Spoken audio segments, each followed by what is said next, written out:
6 o'clock, students are rallying against a proposal in the state legislature that would limit discussion about LGBTQ issues at schools. CBS 4's Ted Scowen is live at the Pride Center at Equality Park in Wilton Manors. And Ted, the rally is just about to get underway?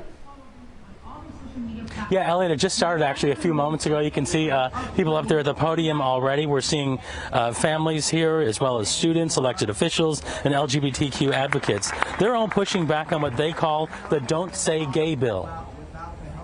I first came out when I was in 7th grade. Lana Goff is an 11th grader, and she's very worried about a bill in Tallahassee. One opponents call Don't Say Gay. It just should be more normalized to be talked about in class and not, oh yeah, that's kind of a touchy subject, like let's not talk about this. The bill is part of a parental rights and education proposal. Part of it says a school district may not encourage classroom discussion about sexual orientation or gender identity in primary grade levels or in a manner that is not age appropriate. It's a radical rollback of the calendar.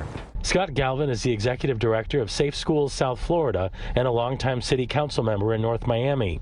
He worries this has a very good chance of becoming law. It will stop teachers and schools from talking to kids about LGBTQ issues, and it will stop them from talking about gay issues amongst themselves. Obviously, there'll be generic discussions about life and their dialogue.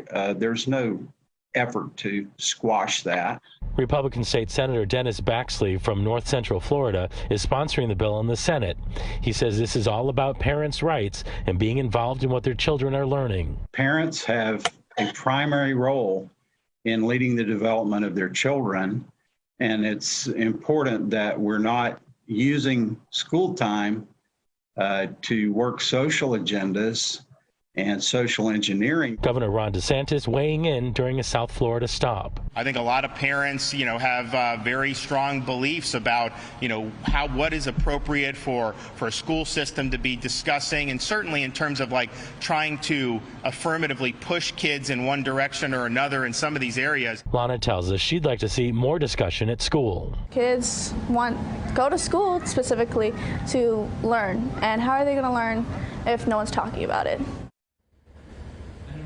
So here's where the bill stands right now. Right now it is still winding its way through the Florida House. It has not been introduced in the Florida Senate just yet. If you'd like to read the whole thing, just go to our website, cbsmiami.com. Live in Wilton Manors, Ted Scowen, CBS 4 News.